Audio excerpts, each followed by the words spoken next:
ये कहानी है मुर्दों के शहर की। जी हाँ, सिमरन अपनी कार में आगे बढ़ी जा रही थी और तभी वो मन में सोचती है, अंधेरा हो चुका है, रास्ता भी लगभग खाली है, रात के 9 बज रहे हैं, अब तक तो मुझे उस शहर पहुंच जाना चाहिए था।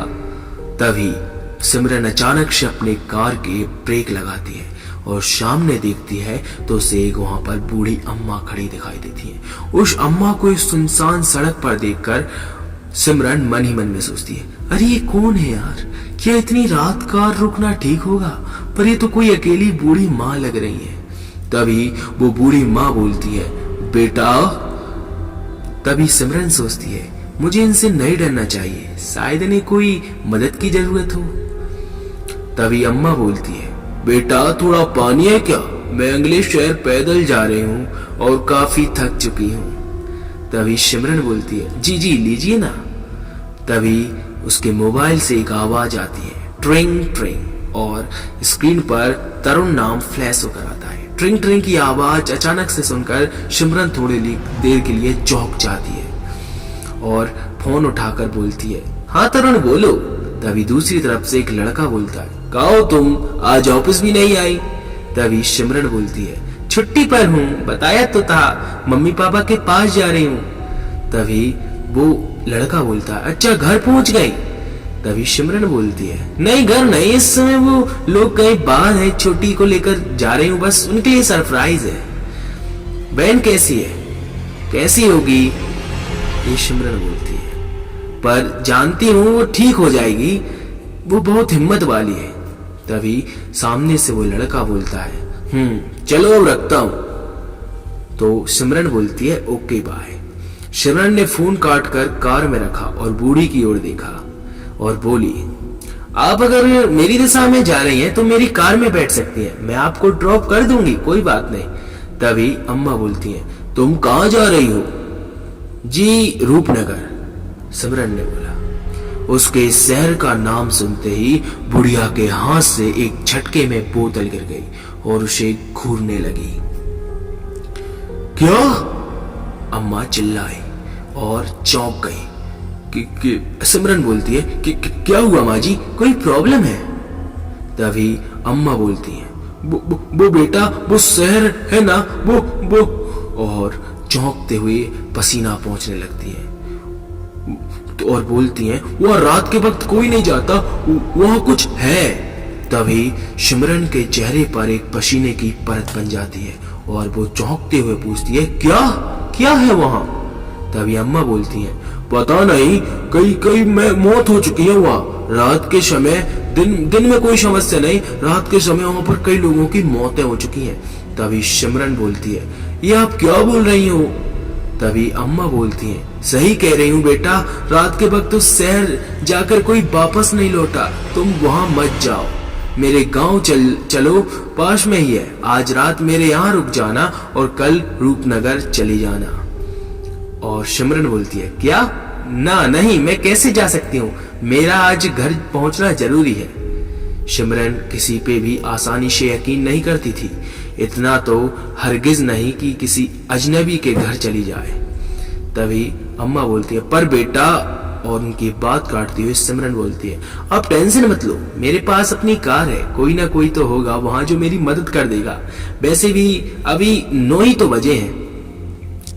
अजीब औरत है, मन में सोचती हुई सिमरन बोलती है, ऐसा लग रहा है कि किसी भी ग्रेट हॉरर टीवी शो की स्टोरी सुना रही हो, कहीं ये कोई फ्रॉड तो नहीं, ऐसा सिमरन सोचती है। सिमरन को चुप और उसके हाव भाव देखकर बूढ़ी बोल उठी, ठीक है बेटा, मुझे जिस गांव जाना है उसका रास्ता तुम्हारे रास्ते से अलग है, तो मैं खुद ही चली जाऊंगी।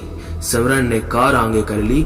बूढ़ी के जाते जाते बस यही शब्द उसके कानों में पड़े और अम्मा पीछे से चिल्लाती है, अपना ख्याल रखना।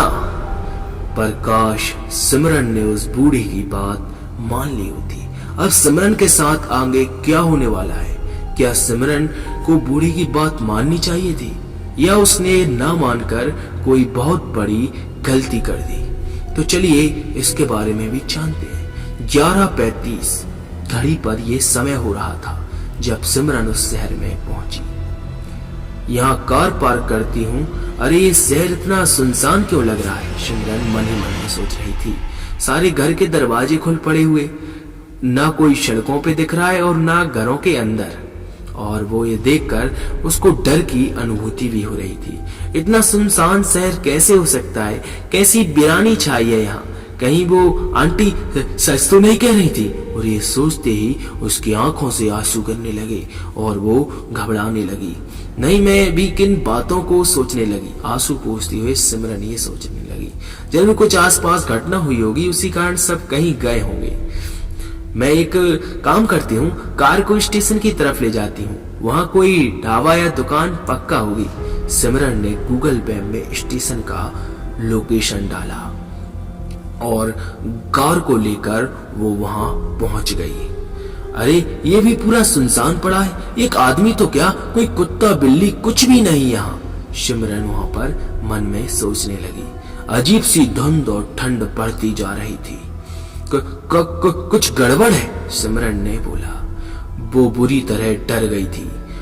भाड़ में गया सरप्राइज, घर पर फोन करती हूँ। और सिमरन ने अपना मोबाइल निकालकर घर पे फोन लगाने के लिए करने लगी, पर फोन में से कुछ अजीब सी आवाज आई, मानो कोई लड़की जिसकी जीभ काटती और वो चीखने की कोशिश कर रही थी। आ आ आ नहीं नहीं, सिमरन ने चिल्लाते हुए कहा, नहीं नहीं। वो चौंक गई और फोन हाथ से छूटकर जमीन पर गिर गया।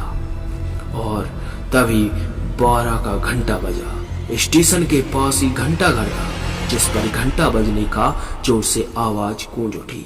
टन टन टन आवाज पूरे में गूंजने लगी।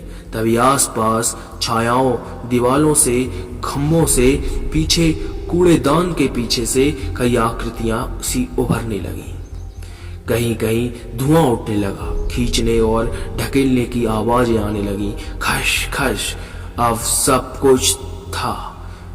जहां चाय वाला, समोसे वाला, आते जाते लोग, घर के अचानक कैसे वो भाग के अपने कार के अंदर छुप गई।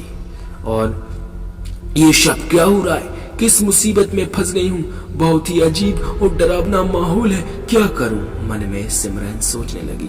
हाँ, कार ड्राइव करते हुए शहर के बाहर चली जाती हूँ, वो सोच ही रही थी। पर तभी ट्रिंग, फोन की घंटी बजने लगी और वो एक बार फिर चौंक गई। ओह नो, मोबाइल तो वहीं गिरा पड़ा हुआ है, वो चिल्ला कर बोली।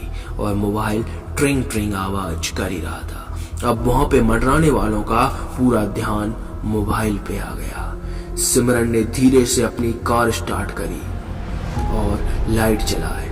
और जैसे ही कार की रोशनी सामने खड़ी आकृति पर पड़ी तो ना चाहती हुए भी सिमरन की चीख निकल गई। नहीं, ऐसे चिल्लाते हुए सिमरन, उसकी चीख सुनकर सब उसे ही घूरने लगे।